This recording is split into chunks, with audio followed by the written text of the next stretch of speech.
Saudi family visit visa invitation जब हम apply करते हैं तो उस समय बहुत सारी बातों का ध्यान रखना रहता है, क्योंकि वो एक इनिशियल स्टेज है वीज़ा एप्लीकेशन प्रोसेसिंग का। अगर आप वहाँ पे ही गलती कर बैठे तो बाकी जो एप्लीकेशन प्रोसेस है वो बाय डिफ़ॉल्ट गलत हो जाएगा, और एक बार गलत होगा तो आपका टाइम, पैसे सारे बर्बाद जाएँगे। तो ये कुछ बातें जो मैं आपको बताने वाला हूँ, उसका आप ध्यान रखिएगा। अगर आपको वीज़ा इन्विटेशन अप्लाई करने में डिफ़िकल्टीज़ होता है, टाइम नहीं है, तो हमारे डिपार्टमेंट को आप कॉन्टैक्ट कर सकते हैं। उनको आप जो भी डिटेल पूछा जाएगा, एक बार सबमिट कर दीजिएगा। जो भी सवाल है रिलेटेड एक ही मैसेज में करके भेज दीजिएगा, क्योंकि मल्टीपल कॉरेस्पॉन्डेंस में ये एक तो कम्युनिकेशन गैप होता है, दूसरा टाइम कंज्यूम होता है। तो वो आपका भी टाइम बर्बाद होगा और उनका भी टाइम बर्बाद होगा। तो डिस्क्रिप्शन में जो व्हाट्सएप लिंक है, वन क्लिक लिंक, उसमें आप कांटेक्ट कर सकते हैं। ओके, नाउ सबसे पहला बात जो आपको ध्यान में रखना है कि जब आप वीजा इनविटेशन अप्लाई करेंगे तो उस समय आपके पास सारे डॉक्यूमेंट्स होने चाहिए। जितने भी डॉक्यूमेंट वीएफएस में चाहिए होते हैं, कौन से डॉक्यूमेंट चाहिए होते हैं वो वीएफएस के वेबसाइट में डिटेल में लिखा हुआ है, वो आप चेक कर लीजिएगा। जब आपके पास पूरे डॉक्यूमेंट होंगे तभी इनविटेशन अप्लाई कीजिएगा। क्यों? क्योंकि वीजा इनविटेशन का एक वैलिडिटी होता है, वो 30 डेज का होता है। अगर आप बाद में डॉक्यूमेंट्स बनाएंगे तो अटेस्टेशन में टाइम लगेगा, अपोस्टाइल में टाइम लगेगा, वीजा वैलिडिटी आपका एक्सपायर हो जाएगा, या फिर एक हफ्ते से कम डेज बच जाएगा, तो वीएफएस वाले एक्सेप्ट नहीं करेंगे, और एक्सेप्ट नहीं करेंगे तो आपको दोबारा इन्विटेशन अप्लाई करना पड़ेगा। दोबारा इन्विटेशन अप्लाई करने के लिए पहले वालों को कैंसिल करवाना पड़ेगा, पहले वाले को कैंसिल करवाने के लिए आपको बार बार ईमेल करना पड़ेगा, उसका कोई जवाब नहीं आएगा। बार बार आपको ईमेल करने के बाद एक हफ्ता 10 दिन बाद फिर से अप्लाई करना पड़ेगा, तब जाके आपका दोबारा से वीज़ा इनविटेशन अप्रूव होगा। फिर आप जाएंगे वीएफएस और वीज़ा एप्लीकेशन प्रोसेस करेंगे, क्या पता तब तक कोई नया रूल्स एंड रेगुलेशन आ जाए। इसीलिए वीज़ा इनविटेशन कब अप्लाई करना है? जब डॉक्यूमेंट्स कंप्लीट हो। कैसे अप्लाई करना है वो मैं आपको बता रहा हूँ।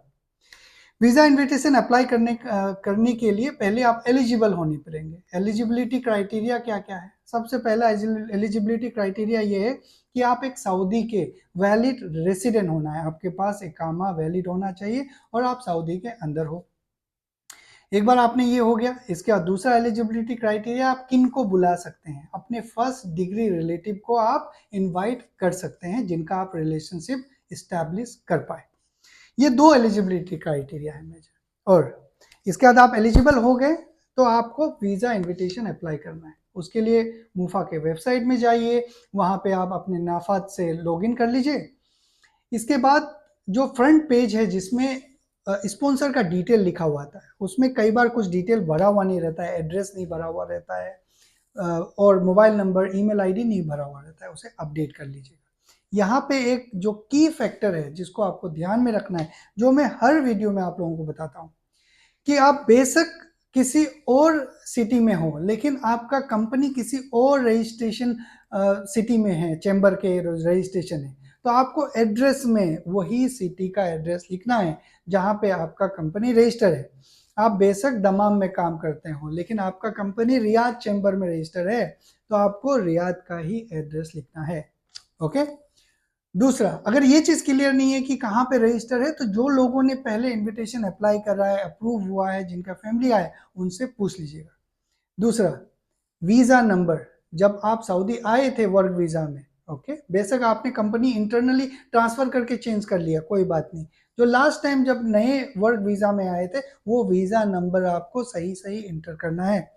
जब हमसे कोई वीज़ा इनविटेशन अप्लाई करता है तो हमें नंबर देख के ही पता चल जाता है कि भाई ये वर्क वीज़ा का नंबर है या फिर एग्जिट रे एंट्री का है, जो भी है। तो उनसे हम उनका पासपोर्ट नंबर मांगते हैं और वीज़ा डाउनलोड करके देख लेते हैं कि करेक्ट वीज़ा नंबर कौन सा है। ओके, तो ये इंटर करना जरूरी है। तीसरा बात, जो भी डिटेल आप इंटर करेंगे इनविटेशन में वो एज पर पासपोर्ट ही होना चाहिए। अपने तरफ से कुछ डिटेल इंटर मत कीजिएगा। नेम वाले सेक्शन में बहुत सारा नाम लिखा गया है। फर्स्ट नेम लिखा हुआ है, फादर्स नेम लिखा हुआ है, ग्रैंड फादर्स नेम लिखा हुआ है, लास्ट नेम लिखा हुआ है। जरूरी नहीं कि सबको भरना ही है। अगर आपके पासपोर्ट में गिवन नेम और सरनेम लिखा हुआ है तो वो दो ही भरिएगा। अगर आपके पासपोर्ट में बस गिवन नेम, एक ही नेम लिखा हुआ है, तो या तो फादर का नाम लिखिए पूरा पूरा गिवन सरनेम में, या तो फादर का नाम लिखिए, या तो हस्बैंड का नाम लिखिए पूरा पूरा। ओके, क्लियर हो गया ये बात? अब एक और कॉन्सेप्ट है कि भाई आप अरेबिक में भरिए तभी आपका अप्रूवल होगा। ये कॉन्सेप्ट को मैं स्क्रैप करता हूँ, ऐसा कोई कॉन्सेप्ट है नहीं, क्योंकि जैसे ही आप नेशनलिटी सेलेक्ट करेंगे उसमें, तो वहां पे आप इंग्लिश अरेबिक दोनों लिखने में डिटेल आ जाएगा। मान लीजिए आप अरेबिक में ही भरते हैं, तो क्या भरेंगे अरेबिक में? आप नाम भरेंगे, क्या भरेंगे उसके अलावा? जितनी भी डिटेल्स है वो तो ड्रॉप डाउन से सेलेक्ट होते हैं, तो उसमें अरबिक में हो या इंग्लिश में हो, क्या लेना देना नहीं है। पासपोर्ट नंबर तो आप अरबिक में नहीं लिखेंगे, है ना? तो यही सारी चीजें हैं, वो आप उसमें मत जाइए कि अरबिक में भरेंगे तभी अप्रूव होगा। मैं आपको बताऊंगा क्या अरबिक का कॉन्सेप्ट है। ये हो गया। अब सिंगल नेम के बारे में बता दिया। पोर्ट ऑफ एंट्री भी बहुत जरूरी है। अगर आप मान लीजिए मुंबई के आसपास रहते हैं तो मुंबई मिशन सेलेक्ट कीजिए, दिल्ली के आसपास रहते हैं तो दिल्ली मिशन सेलेक्ट कीजिए, बैंगलोर रहते हैं तो वो मुंबई मिशन में आता है, चेन्नई रहते हैं तो वो मुंबई मिशन में आता है, जितने भी साउथ के पार्ट हैं वो मुंबई मिशन में आते हैं, जितने भी नॉर्थ और ईस्ट के पार्ट हैं वो आते हैं दिल्ली मिशन में। ठीक हो गया? तो वो सेलेक्ट करना जरूरी है। अब जो सबसे कंट्राडिक्टिंग बात है वो ये अरेबिक और इंग्लिश वाला।